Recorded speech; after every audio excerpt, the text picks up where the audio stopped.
Hey guys, it's Beth Bear and welcome to another episode of Carbooting. Forgot what episode we're on, so it'll be on the title anyway. So yeah, not too bad over the past couple of weeks. I haven't made a video in a while, so here we go. I'll start over the right hand side. So at the back we've got a bog standard PlayStation 1, no controller. I think it has some leads. Uh, It's got the AV lead and the power lead. yeah, so the main reason I got this, I know you're thinking, like, what's the point in having another PS1? Well, that's a chipped PS1, so why not? And it's got Chocobo racing in it, hasn't it? Yep. Then down below, just a couple of Mario bits and some other things. The Mario on the cart, that was, I want to say, £1.50 or £2. It was quite expensive.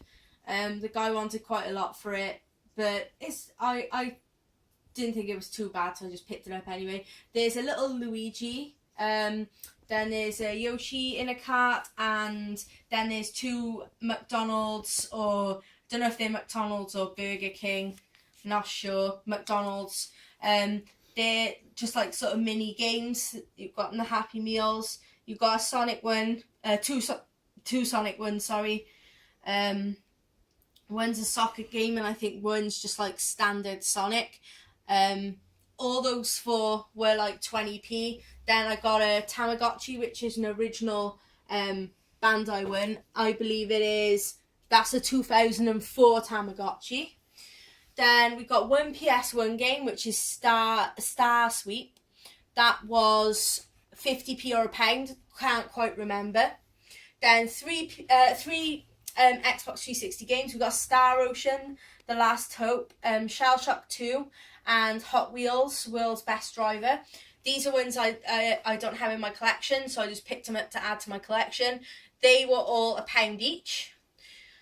Then we've got a load of PSP games. So we got Def Junior, Wipeout Pulse, Tekken, Dark Resurrection, Dungeon Siege, Loco Roco, Metal Gear Solid, Portable Ops, Killzone Liberation, which is brand new and sealed, that has not been open at all, and Coded Arms.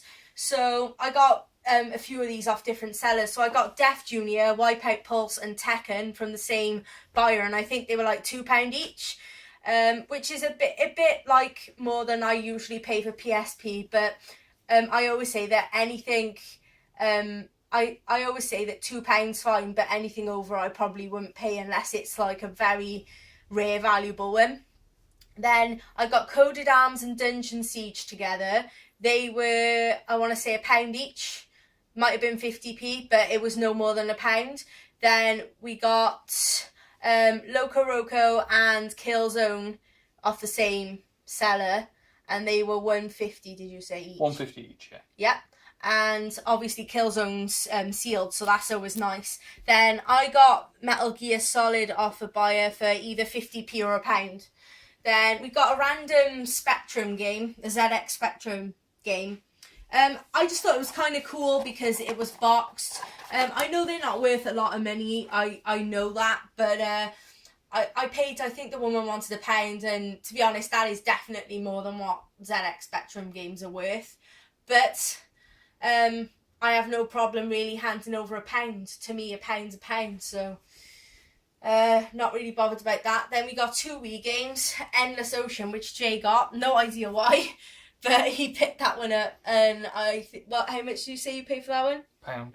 £1 for that one, so why not? It's a Wii game for £1. Then the other week, I spotted The Legend of Zelda Skyward Sword, which comes with the special CD, which I believe is in there as well.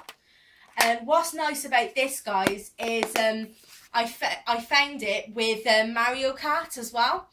And the guy was selling it with a Wii as a bundle, and I was just interested in the games. And the woman who was there with him said, "Oh no, we're selling it as a bundle." Then when she left, he said, "Oh no, don't worry, I'll sell you the game separate." So I bought this game and Mario Kart for £8. That does sound quite steep, but they're both worth more than that. Mario Kart's obviously around the £12 mark on its own, and then that's worth a fair bit as well. So I didn't think it was too bad in the end. As you can see, Mario Kart's not here, but that's because I ended up giving that to a friend, because I've got a few copies of it now, so I thought there's no point in keeping it. My friend was with me at the time, so I gave it to him. Okay, we got some more PlayStation 1 games up there. Now, there's 2 copies of Millionaire. The second one underneath that's got the better case.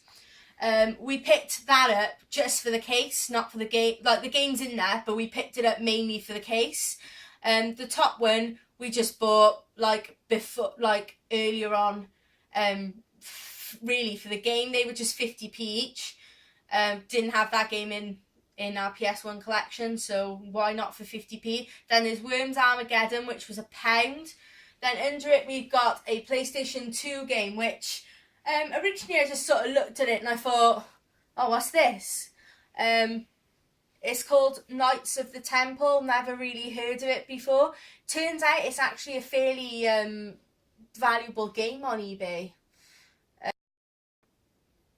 Got that for £1. Then we got Sega Superstars Tennis boxed, which was £1.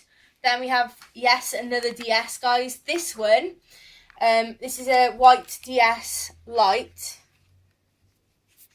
but it has a slight problem. The hinge there is slightly broken, but when it opens, it's fine. There's like no problem. It's still usable. Now, the thing about this is, I only got it for £2, so that doesn't really matter to me, that slight bit of damage. £2 is a bargain for a DS Lite, in my opinion.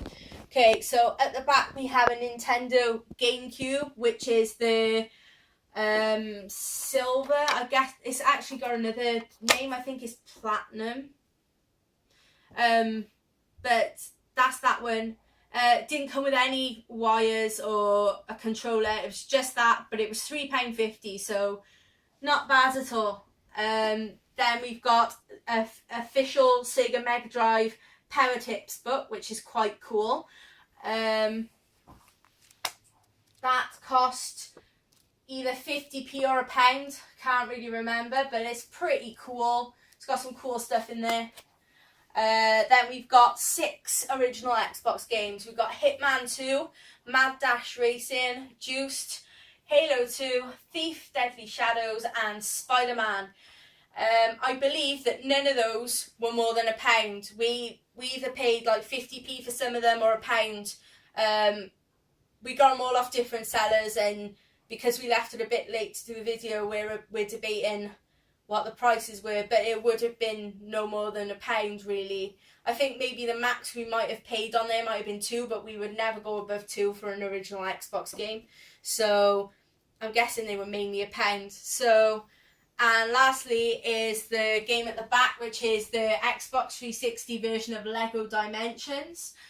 We own the Xbox One version, but we wanted the 360 version as well, so we could play it again and get the 1000G from that game. It's still quite expensive in the shops. I believe it's still going for at least £70. Maybe a bit less, like some shops may have it reduced to like 55 or something like that, but it's still pretty highly priced. Now, we found this at the Carboot and we got it for £15. The only problem with it is the three main figures that come with it are missing. The portal and everything's in there. It's just some of the figures are missing, but we knew this, and we were really not that bothered about it, because obviously we have the Xbox One version, and the figures from the Xbox One version work on the 360 version, so it didn't bother us that much, and we still got it because it's still a good deal. So that's everything, guys. I don't think I missed anything out. So that's the Carboot sales for this week. I will be also uploading another one because the next one will be today's stuff, so I'm kind of behind. So this is from the past, like, say 2 or 3 weeks or something like that. So yeah, I'll be uploading them both together. Thanks for watching, guys, and see you on the next one.